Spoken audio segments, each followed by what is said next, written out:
আছি মহাতীর্থস্থান খেতুরি ধামে। তো খেতুরি ধামে এসে যে এতটা ভিড়, মানে প্রতিবার ভিড় হয়, কিন্তু এবার অনেক লক্ষ লক্ষ অনেক মানুষ। আর যেখানে 1 ঘন্টার রাস্তা সেখানে 4 ঘন্টায় এসেছি। তো এই যে আমরা হেঁটে হেঁটে যাচ্ছি, আর প্রথমে গেছি ইস্কন মন্দিরে, কারণ ইস্কন মন্দিরে প্রথমে গেছি, হেঁটে হেঁটে যাচ্ছি, তাই প্রথমে ইস্কন মন্দির পড়ছে, সেজন্য ইস্কন মন্দিরে গেছি। আর এই যে বিল্ডিংটা দেখতে পাচ্ছ, এই বিল্ডিংয়ের একটা কোনো ফাঁকা নাই, প্রত্যেকটাতেই মানুষের ভিড়।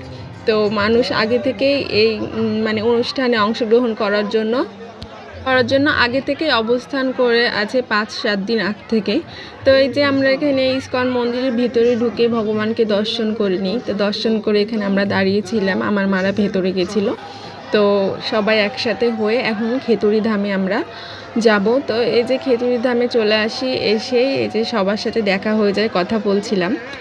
আর রাস্তাতেও তো জ্যাম, আবার এখানেও অনেক ভিড়। তারপর চলে আসি আমি ভোগ কিনতে, ভগবানকে ভোগ দিব, তাই ভোগ কিনতে চলে আসি। দিয়ে এখানে ভোগ কিনে চলে যাচ্ছি, ভগবানকে দর্শন করব, প্রত্যেকটা মন্দিরই দর্শন করব।